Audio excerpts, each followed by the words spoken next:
जून महिन्याचा शेवट आलेला आहे आणि आता या जून महिन्यामध्ये अनेकांनी आपल्या यूट्यूबचे थंबनेल रंगून रंगून सांगितलंय की 3,000 रुपये कांद्याचा बाजारभाव जूनच्या शेवटी सरासरी जाईल किंवा जास्तीत जास्त जाईल। पण आज जो मी सांगतो आहे की कितीही काही केलं या सगळ्या याच्यामध्ये तरी जूनच्या शेवटी म्हणजे आणखी 8 दिवसात कांद्याचे बाजारभाव सरासरीतच काय तर जास्तीत जास्त सुद्धा जाणार नाहीत। एरवी मी नेहमी दिलासादायक सांगत असतो, सकारात्मक बोलत असतो आणि तुम्हालाही सकारात्मक राहा असं सांगत असतो, पण आज मी हे सांगतोय याचं कारण नाफेड आणि एनसीसीएफचा घोटाळा। या घोटाळ्यामध्ये कांद्याचे बाजारभाव कसे वाढवले गेले, त्याचा एकूण कसा उपयोग केला गेला आणि परवाच्या व्हिडिओमध्ये जसं आपण पाहिलं की एनसीसीएफच्या घोटाळेबाजांची काही किंवा घोटाळ्याच्या संदर्भातली खरेदीच्या आधीच झालेला घोटाळा आहे त्याची यादी आली, त्याचा आता दुसरा भाग आपण पाहणार आहोत। काहींना मग परवाचा व्हिडिओ समजला नाही, त्यामुळे माझा प्रयत्न आहे की जास्तीत जास्त सोपा करून टप्प्याटप्प्याने हा सांगेन। हाही व्हिडिओ थोडासा मोठा होऊ शकतो पण संपूर्ण पहा, कारण याच्यामुळे जर तुम्ही जागृत झाला तर व्यवस्थेला प्रश्न विचाराल। ज्या बाजार समितीला तुम्ही कांदा देतात तर तिथले पदाधिकारी तुम्ही निवडून दिलेली आहे आणि तिथल्या सचिवांपासून तर सगळ्यांना जो पगार जातो तो तुमच्या पैशातनं जातो, तुमच्या सेसमधनं जातो। जे नाफेड आणि एनसीसीएफ खरेदी करून तुमच्यावर उपकार केले असं सांगतात किंवा जे मंत्रिमंडळ किंवा जे कोणी असेल निवडणुकांमध्ये असेल जाहीर कार्यक्रमांमध्ये असं सांगतात की आम्ही शेतकऱ्यांचं याव करू ट्याव करू, एवढे लाख शेतकऱ्यांना दिले वगैरे वगैरे, उत्पन्न दुप्पट करू 5 पट करू, या सगळ्यांना तुम्ही नेमून दिलेलं आहे आणि ते तुम्हाला उत्तरदायी आहेत। उद्या एखादा नाफेडचा पटनायक असेल किंवा आणखी कोणी कृषी विभागाचा अधिकारी असेल तो तुमचा फोन उचलत नाही तर त्याला जाब विचारता आला पाहिजे। हे सगळं करण्यासाठी प्रत्यक्ष आपल्या बाबतीत काय होतंय हे तुम्हाला कळावं म्हणून हा व्हिडिओ आहे। त्याच्यामुळे अतिशय हात जोडून कळकळीची विनंती की संपूर्ण बघा, याच्यामध्ये काय काय घोळ हे तुमच्या लक्षात येईल आणि त्यानंतर तुम्ही व्यवस्थेला प्रश्न विचारा। एकत्र येऊन, जास्त संख्येने एकत्र येऊन ईमेल करा। त्याच्यामध्ये ज्या अर्थी तुम्ही हा व्हिडिओ पाहताय त्या अर्थी तुम्ही एक आधुनिक शेतकरी आहात, त्यामुळे तुम्हाला ईमेल व्हॉट्सअप या सगळ्या गोष्टींची माहिती आहे। पत्र पाठवा, निवेदन द्या। तर आपण बघूया आजचा जो भाग आहे तो शेवटपर्यंत पहा। पुढे जाण्यापूर्वी नेहमीप्रमाणे आवाहन करेन की जास्तीत जास्त लाईक करा, सबस्क्राईब करा। या ठिकाणी जे हिरवं बटन आहे तिथं क्लिक करून आपण सबस्क्राईब करू शकतात। नमस्कार, ॲग्रो शिवारमध्ये आपलं सगळ्यांचं स्वागत। तर आजचा विषय जो आहे तो पुन्हा कांद्याच्या संदर्भात सरकारी खरेदीचा घोटाळा आणि त्याचे दीर्घ परिणाम शेतकऱ्यांना कसे भोगावे लागतात तोच आहे। परवाच्या भागामध्ये आपण जे बघितलं की एका बाजूला गव्हर्नमेंटकडनं कर्ज काढून म्हणजे काही स्मार्ट प्रोजेक्टच्या अंतर्गत अनेक शेतकरी आणि त्यांच्या उत्पादक कंपन्यांनी 500 मेट्रिक टनापासून ते 2,000 मेट्रिक टनांचे गोडाऊन उभारले। त्याच्यानंतर मध्यंतरी त्याच्या आधीच्या महाविकास आघाडी सरकारच्या काळात एक योजना आली होती, त्या अंतर्गत तब्बल 19,000 मेट्रिक टनाचे गोडाऊन आज महाराष्ट्रामध्ये आहे। त्याच्यामध्ये नाशिकमध्ये आहे, नगरमध्ये आहे, पुण्यामध्ये आहे आणि दुर्दैवानं या यादीमध्ये या कुठल्याही शेतकऱ्याचं किंवा या कुठल्याही शेतकरी उत्पादक कंपन्यांची नावं नाहीत। त्या गोडाऊनचे हप्ते जे आहेत ते कंपन्या भरत आहेत। शेतकऱ्यांनी काढलेले कंपन्या आहेत, त्यांनी स्वतःच्या खिशातून कसं काय भरणार ना। अनेक शेतकऱ्यांवर स्वतःची शेतं किंवा बायकोचे दागिने गहाण टाकायची वेळ आली आहे, काहींनी ते विकलेले पण आहे या शेतकरी उत्पादक कंपन्यांच्या संदर्भामध्ये। आता विरोधाभास असा आहे की एका बाजूला शेतकऱ्यांची ही स्थिती आहे की 500 मेट्रिक टन किंवा हे असेल तर कॅपॅसिटी असेल तर त्यांना कॉन्ट्रॅक्ट देत नाहीयेत। तर ज्या शेतकऱ्यांचा सरकारला पुळका आलेला आहे तर त्या शेतकऱ्यांना न देता जे बडे लोक आहेत, जे भ्रष्टाचारी आहेत, त्यांना यंदा परत एकदा एनसीसीएफनं कंत्राट दिल्याची भीती किंवा दिल्याची शंका किंवा दिल्याचा आरोप अनेक शेतकरी आणि अनेक शेतकऱ्यांच्या संघटना हे करत आहेत आणि तोच आजचा मुद्दा आहे। मुद्दा असा होता की परवाच्या लिस्टमध्ये जी 29 नावं होती आता त्या 29 मधनं परत गाळली आणि 15 केलेली आहेत। ती नवीन लिस्ट आपल्या हाती आल्यानंतर आपण त्याविषयी घेऊया। यामध्ये जर तुम्ही बघितलं तर संपूर्ण महाराष्ट्रातनं ही कांदा खरेदी होणार आहे, पण या सगळ्या कंपन्या ज्या आहेत त्यातल्या 8 कंपन्या मालेगावमध्ये 5 कंपन्या देवळा तालुक्यामध्ये आणि उरलेल्या ज्या कंपन्या आहेत त्या इतर याच्यामध्ये आहे. त्यातली एकही कंपनी ना नाशिक जवळ आहे, ना इगतपुरी जवळ आहे, ना आणखी कुठल्या ठिकाणी आहे, ना नगरमध्ये आहे, अहिल्यानगरमध्ये आहे, ना छत्रपती संभाजीनगरमध्ये आहे, ना धाराशिवमध्ये आहे. तर अशा सगळ्या महापुरुषांच्या नावानं तुम्ही नामांतर केलं आणि फार एकदम तुम्ही सगळ्यांना हे करून घेतलं. पण मग असं हे जे तुमचे आवडते जे जिल्हे नामांतर केलेले आहे, ज्यांना महापुरुषांची नावं दिली आहे, त्यातला एकही कंपनी पात्र ठरली नाही किंवा तुम्हाला असं वाटलं नाही की एनसीसीएफला ही लायक आहे किंवा या संदर्भात नाही आहे याच्यामध्ये, असा प्रश्न आता उपस्थित होतोय. तर इथे महाघोटाळा आहे. अनेकांनी विचारलं की घोटाळा कुठे होता. पहिला घोटाळा हा आहे की एनसीसीएफनं केवळ नाशिकच्या याच पट्ट्यामध्ये कंत्राट दिली आणि तिथं घोटाळा आहे. आणि यातले जे काही कंत्राट ज्यांना मिळालेली आहे त्यांच्या गोडाऊनची कपॅसिटी 6,000 पासून ते 11,000 आहे. कशी काय आले? एका रात्रीतनं उभे राहिलेत का? तर हे भाडे तत्वावर घेणार व्यापाऱ्यांना, त्याचे पैसे मिळणार. की शेतकऱ्यांची एवढी परिस्थिती नाही आहे. आता व्यापाऱ्यांकडे काय आहे की ते केवळ कांद्याचेच गोडाऊन आहे असं नाही, तर बऱ्याच ठिकाणी मल्टीपर्पज गोडाऊन असतात, धान्य आहेत, आणखी काही वेगवेगळ्या कमोडिटीज आहेत. यासाठी व्यापाऱ्यांनी ऑलरेडी ते करून ठेवलेलं आहे. आता या सगळ्या याच्यामध्ये फायदा परत या भाडे तत्वानं घेतल्यामुळे त्या व्यापाऱ्यांचा आहे. आता विरोधाभास बघा. काल होता एका 20 जूनला शुक्रवार, परवाच्या व्हिडिओमध्ये मी चुकून गुरुवार बोललो, तर या शुक्रवारी इंडिया टुडे ग्रुपनं नाफेड आणि एनसीसीएफच्या सहकार्यानं मुंबईमध्ये एक मोठा कार्यक्रम केला, एकदम हॉटेलमध्ये चकाचक असा. चांगली गोष्ट आहे की तुम्ही कार्यक्रम करतायत, शेतकऱ्यांच्या दृष्टीनं चांगले उपक्रम राबवतायत, ते तर तुमचं स्वागत करायलाच पाहिजे. या कार्यक्रमात सन्माननीय केंद्रीय कृषी मंत्री शिवराज सिंह चौहान, ज्यांना शेतकरी आदरानं प्रेमानं मामाजी म्हणतात, ते मामाजी आले होते आणि त्यांनी खूप चांगल्या चांगल्या गोष्टी तिथं सांगितल्या. आता याच्यामध्ये नाफेड आणि एनसीसीएफचे पदाधिकारी पण होते, महाराष्ट्राचे माननीय कृषी मंत्री माणिकराव कोकाटे पण होते. या मामाजींनी तिथे एक उल्लेख केला, तो शेतकरी उत्पादक कंपन्यांना आम्ही सक्षम कसं करू. आणि त्याच्यानंतर नाशिकमध्ये कांदा व्यापाऱ्यांनी कांदा विकला असं ते म्हणाले. आता सगळ्याच व्यापाऱ्यांनी कांदा विकला आणि नाफेडचा भ्रष्टाचार केला असं होत नाही, पण त्यांनी सांगितलं की माझ्या कानावर आलंय की नाफेडच्या कांदा विक्रीमध्ये घोटाळा झालाय आणि नाशिकमध्ये विशेषतः व्यापाऱ्यांनी हे केलंय, कांदा विक्री केलेला आहे. हा सगळा भाग आहेच त्याच्यामध्ये. तर काही व्यापाऱ्यांशी संबंध आहे आणि काही भ्रष्टाचारांशी पण संबंध आहे. हे आपण बघणारच आहोत, वेळोवेळी बघणार आहोत.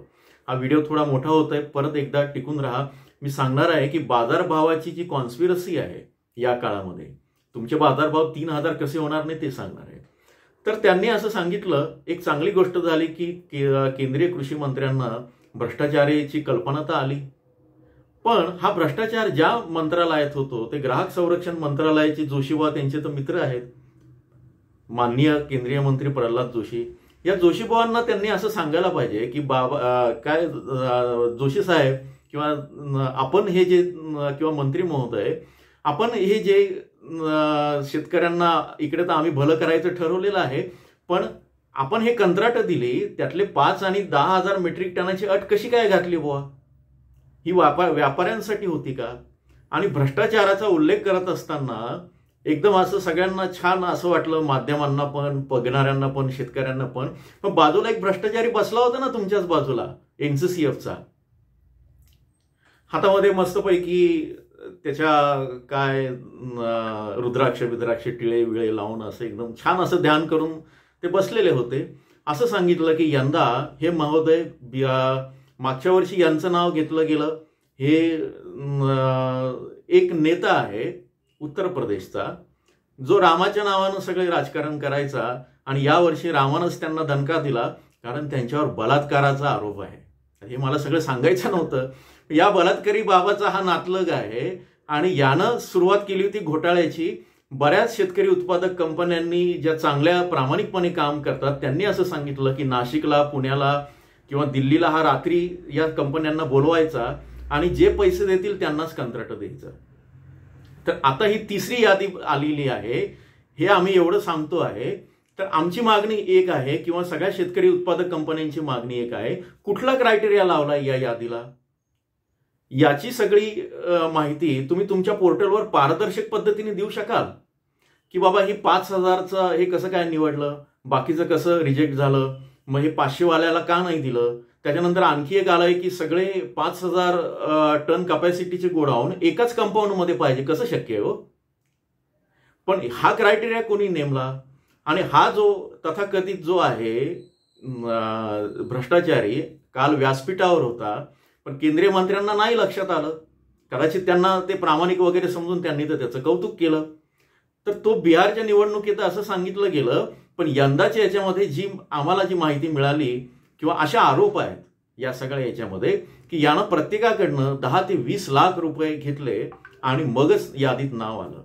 आता पुढची गंमत अशी आहे की या 35-40 जणांकडनं यानं ते पैसे घेतले ऍडव्हान्स, पण 15 जणांची यादी आली आहे. आता ते 35-40 जण जे आहेत ते काही फार धुतल्या तांदळासारखे नाहीये, ते भ्रष्टाचारीच आहेत.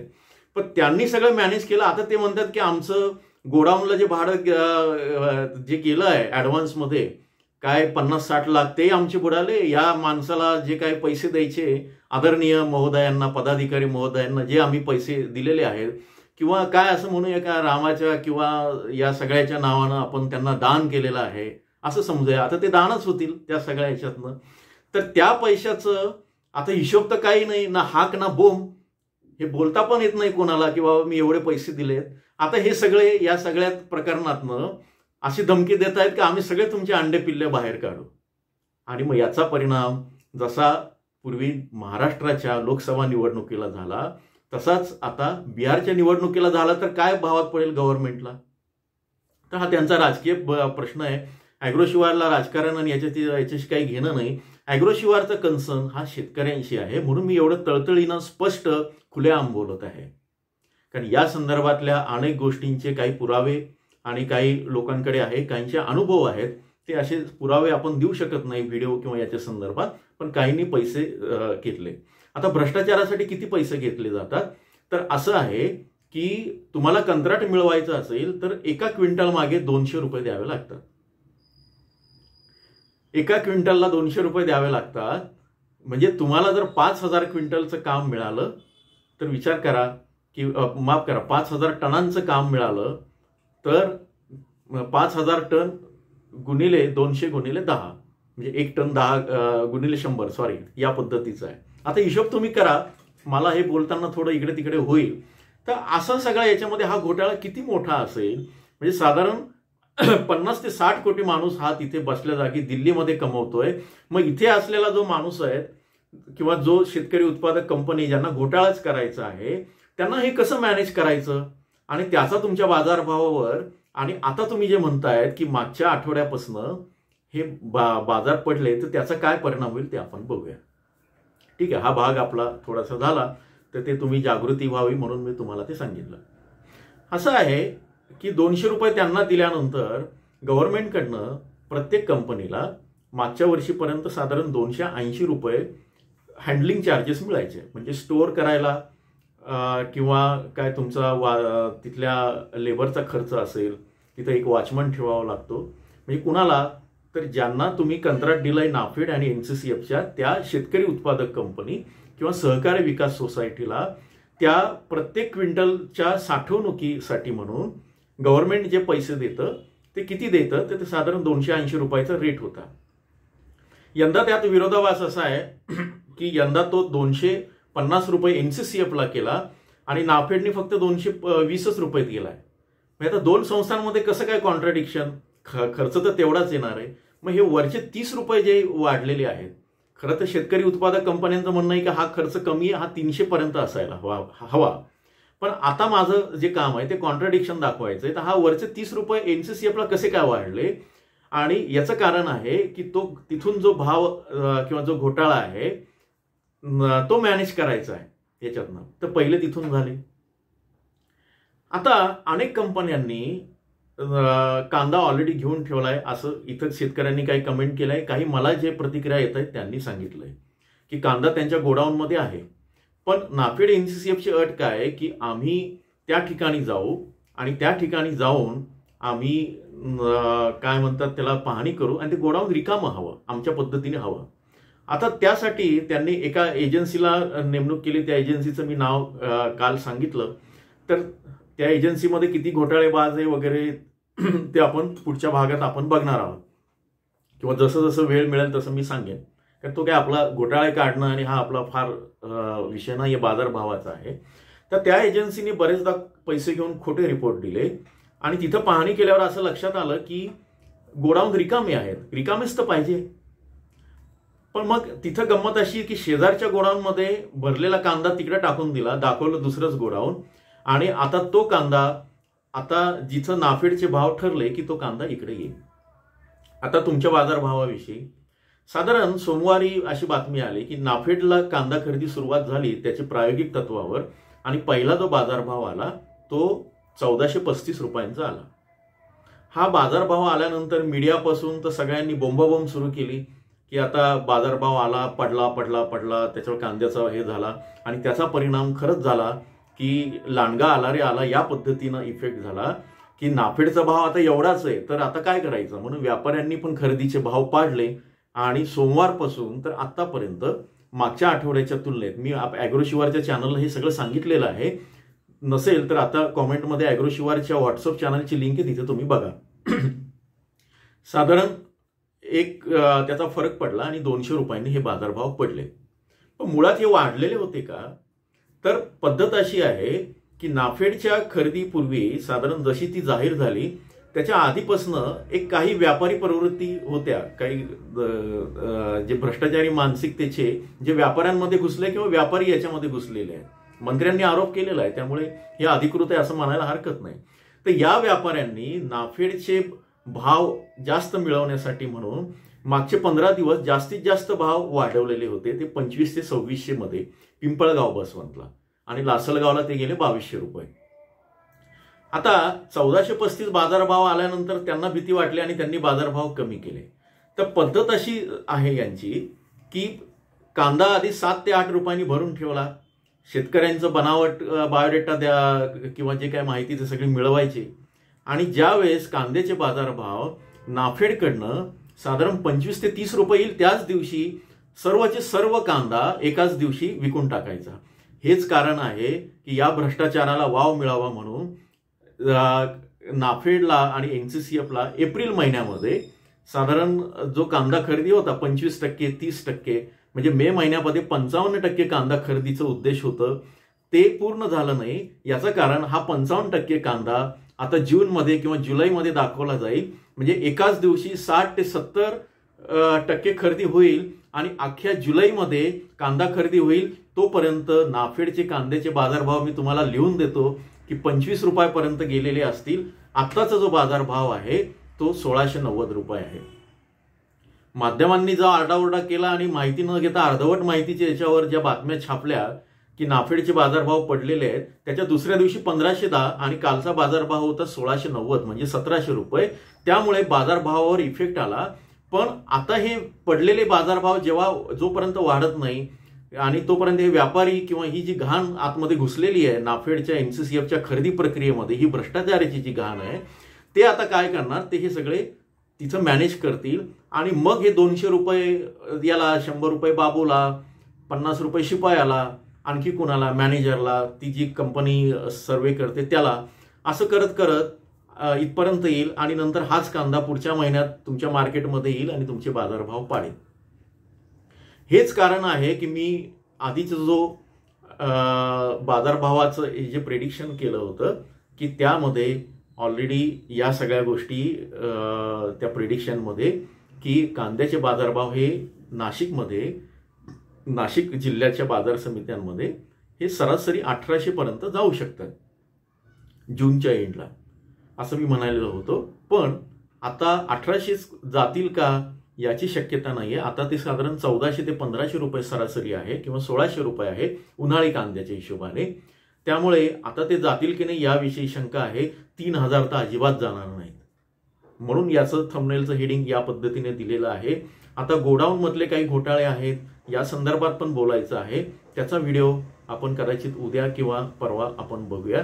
तोपर्यंत टिकून राहा, जास्तीत जास्त लाईक सबस्क्राईब करा, जागरूक व्हा आणि जागृत होऊन बाकीच्या सदस्यांना पण जागृत करा. धन्यवाद.